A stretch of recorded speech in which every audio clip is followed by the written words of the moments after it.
Lo que todo católico sincero debe saber. ¿Son cristianos los católicos? Hay muchas religiones y sin duda la religión católica es la predominante. Este fenómeno en su mayor parte se debe a que viene de tradición familiar. Pero ¿cuánto de la Iglesia sabe el católico sincero? Hoy día casi 1.000 millones de personas se dicen católicos. Hoy día esta institución promueve el ecumenismo. Hoy día se habla de movimiento carismático católico. Hoy en día los católicos romanos van a un desastre espiritual. Si usted es católico, ¿no se ha preguntado lo siguiente? ¿Por qué esta organización se bautiza a los niños? ¿Por qué el Vaticano posee embajadores en todos los países del mundo y todo el mundo tiene su embajador en el Vaticano? ¿Por qué existen sacramentos como el confesionario? ¿Por qué esta institución posee sacerdotes? ¿Qué es y de dónde surge la primera comunión, la Eucaristía y la hostia?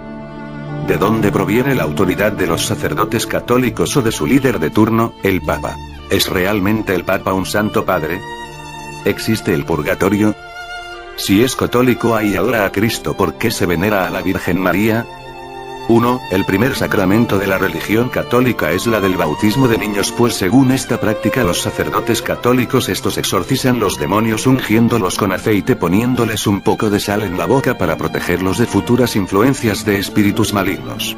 Luego le rocían agua para que quede convertido el bebé en hijo de Dios y heredero del cielo siempre y cuando muera en la gracia. Desde el momento que el sacerdote practica este ritual pasa a ser miembro de la institución católica. Lo que dice la Biblia: los creyentes en Cristo confiesan al bautizarse que se han identificado con Él en su muerte, sepultura y resurrección. Romanos 6, 3, 10, Hechos 8, 36, 38. Así que los que recibieron su palabra fueron bautizados. Hechos 2, 41. Igual primero la persona debe creer y luego bautizarse. 2. Aunque usted no lo crea, el Vaticano es el único estado en el mundo que tiene embajadores en todos los países y cada país tiene su embajador en el Vaticano. Un territorio de menos de la mitad de 1 kilómetro cuadrado, 0,44 kilómetros y con 800 habitantes. El territorio que conforma la actual ciudad del Vaticano, al oeste del río Tíber, era conocido como el Ager Vaticanus, Campos del Vaticano.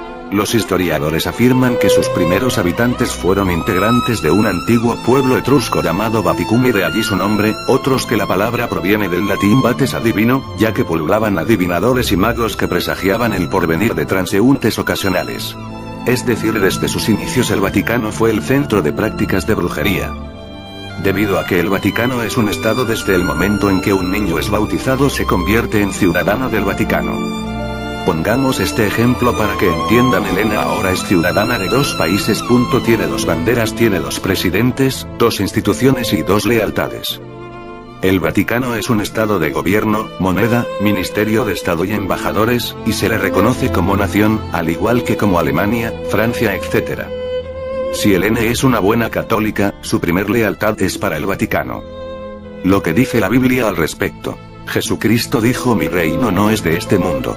Si mi reino fuera de este mundo, mis servidores pelearían para que yo no fuera entregado a los judíos. Pero mi reino no es de aquí. Juan 18, 36. ¿Pero por qué este estado llamado Vaticano gobierna en nombre de Dios? Piénselo muy bien. 3. Los sacramentos, confesionario y penitencias. Cuando el católico va a confesarse ante una caseta en la cual se encuentra un hombre, va contristado y lleno de culpas para ser purgadas al confesarse ante un hombre quien le absolverá de sus pecados mediante algún tipo de penitencia que éste le imponga. ¿Pero es esto lo que dice la Biblia? Lo que dice la Biblia al respecto. Hijitos míos, estas cosas os escribo para que no pequéis. Y si alguno hubiere pecado, abogado tenemos para con el Padre, a Jesucristo el justo. Y Él es la propiciación por nuestros pecados. Y no solamente por los nuestros, sino también por los de todo el mundo. Primera de Juan 2, 1, 2.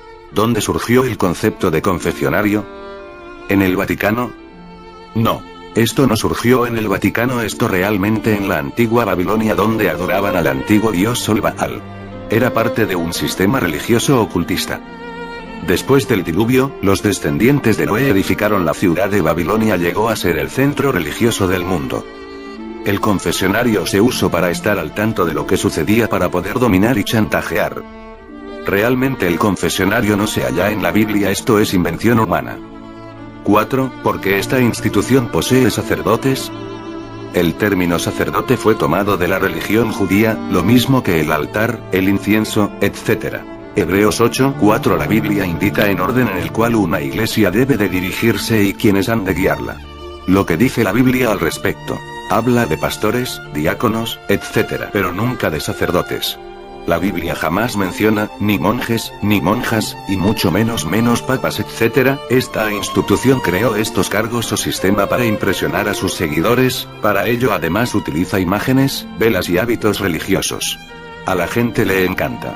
Solo sus líderes entienden bien la fraseología y la psicología religiosa de la que se valen para manipular a sus 800.000 millones de engañados miembros.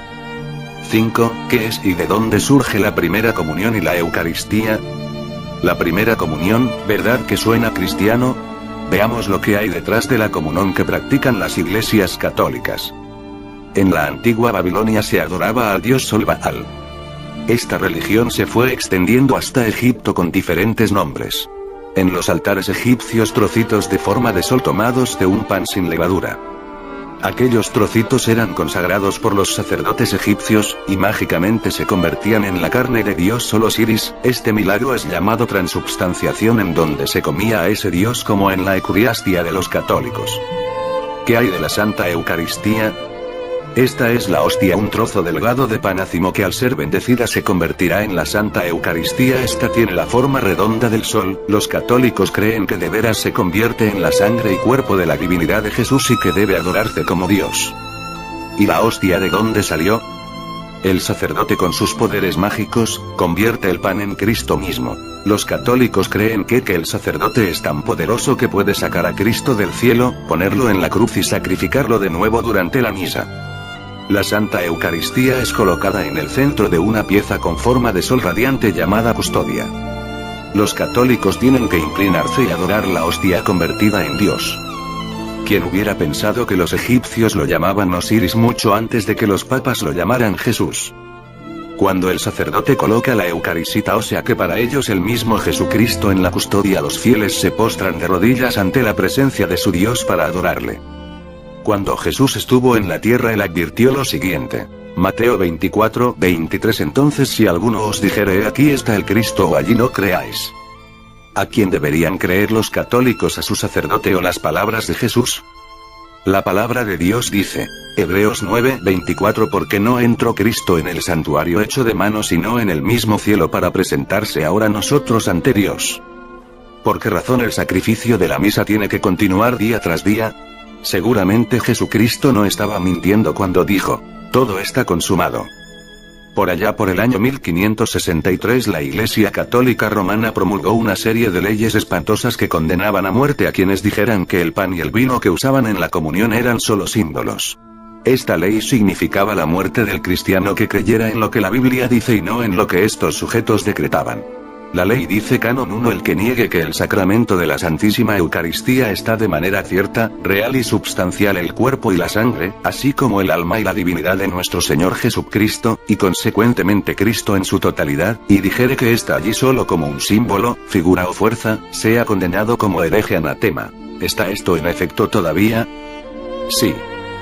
Desde Vaticano II hasta ahora, todos los papas han ratificado y aceptado estos decretos conciliares. Concilio de Trento, sesión 13, capítulo Viri. Lo que la Biblia dice al respecto. Hebreos 10:30. Mía es la venganza, yo daré el pago, dice el Señor. Sin duda Dios está muy enojado con el Vaticano. Para todo cristiano la cena del Señor es un símbolo porque escrito está, y habiendo dado gracias, lo partió, y dijo: tomad, comed. Esto es mi cuerpo que por vosotros es partido. Haced esto en memoria de mí. Asimismo tomó también la copa, después de haber cenado, diciendo: esta copa es el nuevo pacto en mi sangre. Haced esto todas las veces que la bebiereis, en memoria de mí. Así, pues, todas las veces que comiereis este pan, y bebiereis esta copa, la muerte del Señor anunciáis hasta que Él venga. Primera de Corintios 11:24-26. Pero Satanás tenía otros planes. Ideó la manera de que volvieran a presentarse sacrificios continuos, y apareció la misa católica. Logró que se celebraran